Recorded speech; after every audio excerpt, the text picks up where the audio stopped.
era muito pouco a participação em Espanha em Copas, em finais, em semifinais. Porque você pega ali, ó, por exemplo, você pega a Itália. A Itália tem 3 Copas do Mundo que não vai, né? Mas tem 4 títulos. Tem 4 títulos. É um campeonato italiano, era o mais forte do mundo. Antes o Fábio fez bastante. Só que a Espanha nunca ficou atrás em campeonato, não. O campeonato espanhol, um campeonato forte. Você tem 2 clubes aí, Real Madrid e Barcelona, agora com a organização do Atlético de Madrid.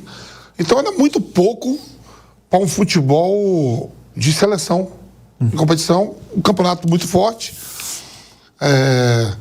Que nem agora também tem que se cobrar dos ingleses. Você tem uma Premier League muito forte e a seleção só tem um título. Então acho que era muito pouco. Então a Espanha vai para o seu 2º título, né? Conquista a primeira em 2006, né?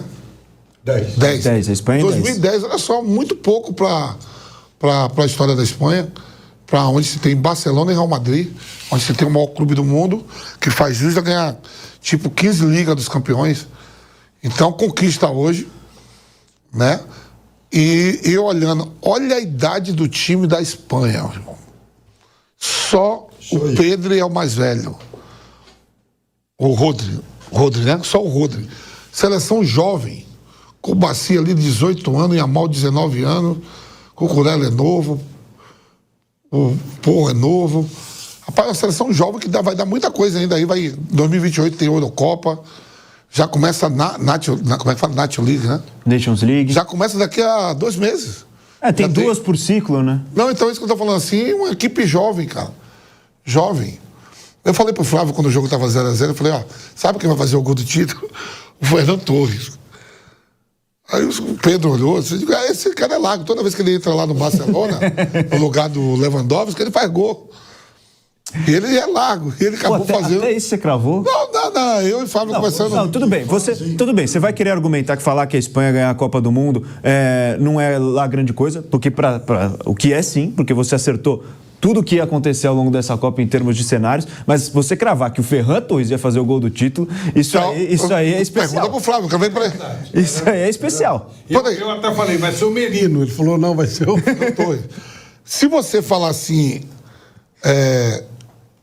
que a Espanha não ia ganhar da França, é uma coisa. Agora, que ela é favorita ao título desde o começo.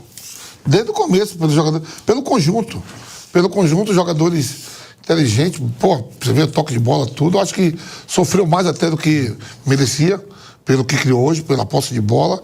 Pô, o nosso querido treinador, o diretor, estava falando, desde 1966, uma seleção não tinha dado um chute no gol na final. E a Argentina veio dar na prorrogação, que foi o Simeone, que jogou lá em cima. E nem acertou no gol, né? Não acertou no gol. Quer dizer, foi uma Espanha com toda a supremacia, tudo. Em nenhum momento correu perigo. Não sei nesse lance desse chute aí. Principalmente nos 90 minutos. Eu acho que sofreu mais do que mereceu. O jogo da posse de bola, às vezes tratado como chato, às vezes as pessoas criticam, mas para mim é uma grande lição ao que fez a Inglaterra na semifinal contra a Argentina. Está jogando contra o time do Messi, não deixa a bola chegar nele. E a Espanha não deixou a bola chegar no Messi, não deixou a Argentina ficar com a bola em nenhum momento. Faltou, talvez, pontaria em alguns momentos, faltou finalização, faltou acertar o gol, levar perigo. Em alguns momentos faltou, mas o título sai com a seleção espanhola. 1-0, Flávio Prado, muito boa noite para você. Boa noite, Boni. Boa noite, amigos. E aqui eu quero destacar um nome que praticamente ninguém fala, chamado Paco Seriulo. Quem é Paco Seriulo? Ele era o preparador físico do Barcelona. Quando o Johan Cruyff cria a metodologia de La Masia, o Paco Seriulo era uma espécie de guardião da metodologia. E o grande time do Barcelona foi montado por ele.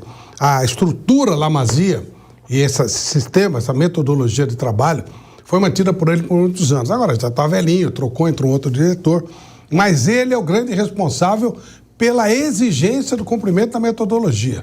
Doesse a quem doesse, fosse quem fosse jogador, o sistema, toda a metodologia. Quando alguma pessoa ia lá para fazer algum treinamento, para conhecer um pouco, era ele que mostrava como funcionava. E essa metodologia, essa definição de um jeito, e aí você disse, é gosto de cada um.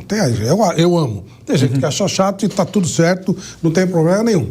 Mas tem um sistema definido. Isso é o mais importante. E não importa quem seja o treinador. Se fosse eu o treinador hoje, o método era o mesmo. É o De La Fuente, o método é o mesmo. Passaram tantos lá, né?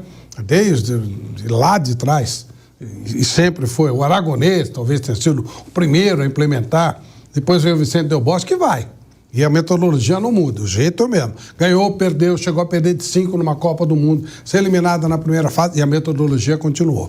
Essa é a maneira de se ganhar a Copa. A Espanha deixa de ser a fúria, que era lá atrás, que era o time que corria, brigava, para ser o time do toque de bola, para ter o sistema lá Masia. Então, tá de parabéns e a lição tá dada aí. É só querer aprender. Crie o seu método se você quiser ser campeão. Bom, primeiro que a gente tem que parabenizar a seleção argentina por tudo que ela fez na Copa, se entregou como poucas vezes a gente viu, uma seleção que chegou, sim, dando a sua última gota, aliás, como eu estou fazendo aqui, né? Minha voz principalmente, mas... na raça, Piperno, na raça, no sacrifício. Enfim, no sacrifício.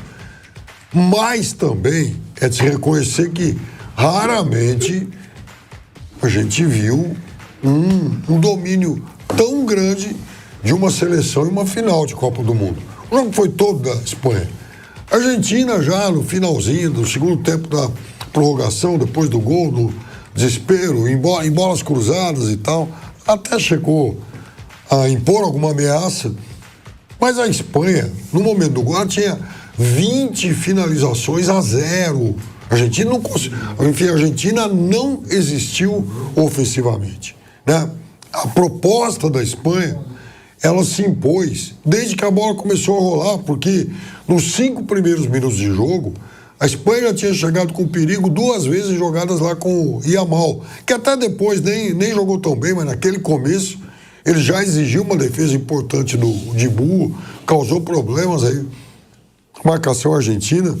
Então, foi uma Espanha muito, muito, muito predominante o tempo todo. Quer dizer, foi a Espanha jogando contra o adversário o tempo todo, fechado. Olha, ofensivamente, a Argentina, antes do segundo tempo da prorrogação, ofensivamente, a Argentina incomodou tanto a Espanha quanto o Cabo Verde. Naquela estreia em que a seleção africana ficou o tempo todo entrincheirada, a Espanha martelando e o adversário não criando nada. Hoje, claro que a Espanha não encontrou tanta facilidade assim como naquela estreia da Copa do Mundo para chegar perto da área adversária, mas foi só a Espanha que finalizou, foi uma Espanha predominante,